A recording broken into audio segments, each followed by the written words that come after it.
এখন আমাকে ঝুলাবে, অসুবিধা কি আছে? আমার তো কিছু করার নেই।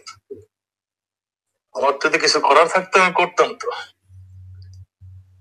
এইটুকুই আপনাদের মাধ্যমে বক্তব্য হলো যে মানে এত জঘন্য, এত হিংস্র, এত মানে আমি দেখি নাই কোনোদিন।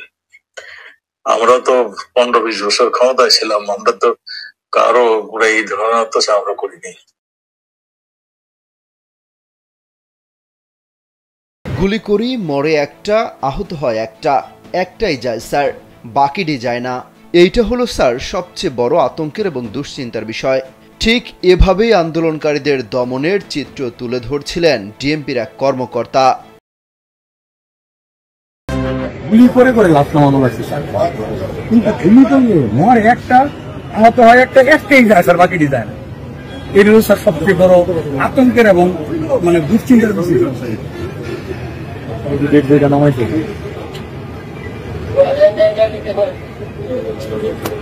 কত মোটা মোটা ঠিকই আছে, আমার বেল্ট ছিল, আমি যে প্যান্ট ছিল, পুলিশ হয়ে গেছে। মোটর সাইকেল দেখে ব্যাগে কাপড় পাইছে, এটুকু দিয়ে একটু কারণে স্যার মারছিল। 16 তারিখ অস্ট্রেলিয়া থেকে ভাইয়া বলুন। একটা রিপোর্ট বেরিয়েছে, এটা বিদেশি গণমাধ্যমকে উদ্ধৃত করে। ওইখানে বলা হয়েছে তারা একটা রেকর্ডিং পেয়েছে, যেটাতে বলা হচ্ছে প্রধানমন্ত্রী শেখ হাসিনা মারণাস্ত্র ব্যবহারের অনুমতি দিয়েছিলেন, নির্দেশ দিয়েছিলেন আন্দোলন দমনের ব্যাপারে। আপনি স্বরাষ্ট্রমন্ত্রী হিসেবে উনি আইন শৃঙ্খলা বাহিনীকে 16 জুলাই পরে আইন শৃঙ্খলা বাহিনীকে নির্দেশ দিয়েছিলেন আন্দোলন দমন করার জন্য, মারণাস্ত্র ব্যবহারের জন্য। এটা প্রধানমন্ত্রীকে বলতে হয় না, একটা গাইড বুক আছে। পুলিশের যখন ইসে যায়, সারদা ট্রেনিং এ যায়, তখনই তাদের শিখিয়ে দেওয়া হয় বম কিভাবে কন্ট্রোল করতে হবে, কখন কি করতে হবে।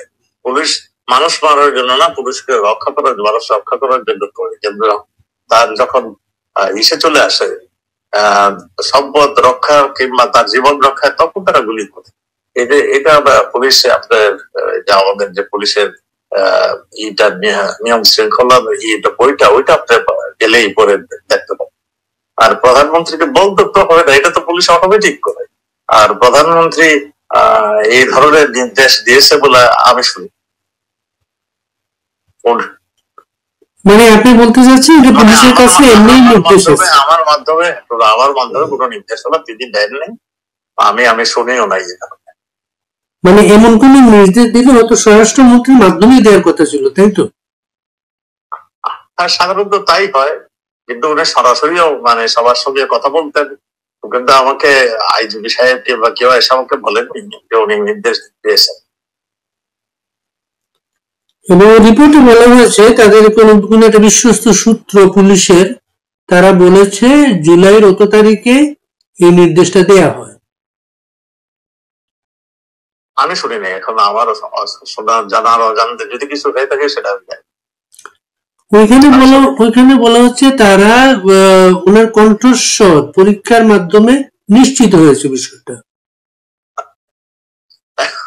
এখন দেখেন কণ্ঠস্বর, এই আর্টিফিশিয়াল ইন্টেলিজেন্স এত স্ট্রং হয়েছে, এগুলো ম্যাচ করে ফেলে। তো আপনি তো সবই জানেন, আপনি অস্ট্রেলিয়া সাংবাদিকতা করছেন, সবই জানেন। এখন আমি সম্বন্ধে অজ্ঞ, আমি সঠিক জানি না। এখানে আওয়ামী লীগের একজন মুখপাত্রের কথা উল্লেখ করা হয়েছে, নাম বলা হয় নাই। আওয়ামী লীগের মুখপাত্রটা আসলে কে? আমি জানি না। অনেক কিছু তো সাজাচ্ছেন তারা, অনেক মিথ্যাচার করছেন, অনেক কিছু বলছেন যেগুলির সঙ্গে বাস্তবতার কোনো মিল নেই। এবং বিচারের সাথে জড়িত যে বিদেশি পরামর্শক, তিনি বলেছেন এই প্রমাণটা তাদের বিচারে হেল্প করবে, তাদেরকে সাহায্য করবে। এই ধরনের যদি হয়ে থাকে তাহলে তো বিচার কার্যে তার হেল্প করবেই, কিন্তু আমি তো আবারও বলছি যে আমার জানা নেই এই সমস্ত সময়।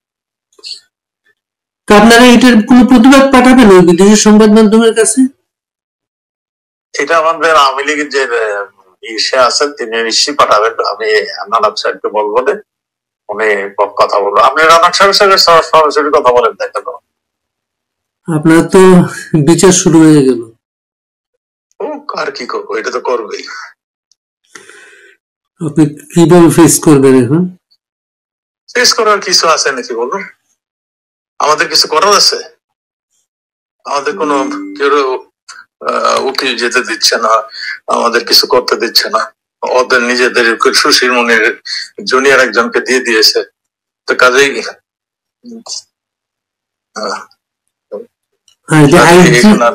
আপনার আইজিপি, আপনাদের আইজিপি যে রাজসাক্ষী হলো আপনাদের বিরুদ্ধে, ঠিক হয়েছে, এখন হয়েছে, তার কিছু করার নেই। যার যার যান বাঁচাইতে হয়েছে, সেটা কি আছে? আপনি দেশের জন্য যুদ্ধ করছিলেন, এখন আমাকে ঝুলাবে, অসুবিধা কি আছে? আমার তো কিছু করার নেই। আমার যদি কিছু করার থাকতো আমি করতাম। তো এইটাই আপনাদের মাধ্যমে বক্তব্য হলো যে মানে এত জঘন্য, এত হিংস্র, এত মানে আমি দেখি নাই কোনোদিন। আমরা তো 15-20 বছর ক্ষমতায় ছিলাম, আমরা তো কারো পুরো এই ধরনের অত্যাচার আমরা করিনি। আপনি মুক্তিযুদ্ধের সময় কোন এলাকায় ছিলেন আপনি যুদ্ধে?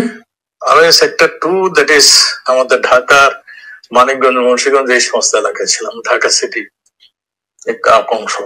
আপনার সেক্টর কমান্ডার কে ছিলেন? সেক্টর কমান্ডার সেক্টর 2 প্রথম ছিল খালেদ মোশাররফ, তারপর ছিল হায়দার শেখ। আপনার কোন রোল ছিল, এমনি কোন পদ ছিল? আমরা তো তখন ছাত্র এসে তো ওখানে তো যারা আর্মি অফিসার ছিল তাদেরই রোল ছিল। আমি হালিম সাহেবের সেকেন্ড ইন কমান্ড হিসেবে কাজ করতাম। আব্দুল হালিম চৌধুরী উনি না? জি জি জি, আব্দুল হালিম চৌধুরী। আপনি ওই সময় স্টুডেন্ট ছিলেন আপনি? জি জি। কোথাকার, কোন কলেজ ইউনিভার্সিটি ছিলেন? আমি তখন ইসের ঢাকা ইউনিভার্সিটির আন্ডারে গ্রাজুয়েট হিসেবে আমি লেখাপড়া করতেছিলাম। গ্রাজুয়েশন হিসেবে মানে অনার্স পিলিতে? আচ্ছা। আপনি দেশবাসীর উদ্দেশ্যে আছে কি বলবেন? আপনার বিচার শুরু নিয়ে, আপনি একদম বীর মুক্তিযোদ্ধা, এই দেশের জন্য যুদ্ধ করছেন। বলার উদ্দেশ্য, যাদের বিরুদ্ধে আমরা যুদ্ধ করেছি তারাই এখন ক্ষমতায় আসছে। সেই পাকিস্তান, যাদের বিরুদ্ধে যারা তখন রাজাকার আলবদর বাহিনী নিয়ে আমাদের এগেস্টে পাকিস্তানের সহযোগিতা করছে, তারাই এখন ক্ষমতায়। কাজেই তারা ক্ষমতায় থাকতে আমাদের কি হবে সেটা তো আমাদের দেশবাসী নিশ্চয়ই অনুমান করতেছেন। আমার কাছে এইটুকুই কথা, যদি দেশকে কেউ ভালোবাসে, স্বাধীনতাকে ভালোবাসে, তাহলে তাদের ঘুরে দাঁড়াতে হবে। ঘুরে না দাঁড়ালে এই জালেমদের থেকে কিছুতেই বেরোতে পারবে না। আপনাদেরকে তো এখন ইন্ডিয়ার কাছে হস্তান্তরের কথা বলা হতে পারে, তাই না? এটা বলতেই আছে, নতুন না তো বলতেই আছে। আপনার কি মনে হয় ভারত গভর্নমেন্ট কোন রেসপন্স করবে এই ব্যাপারে?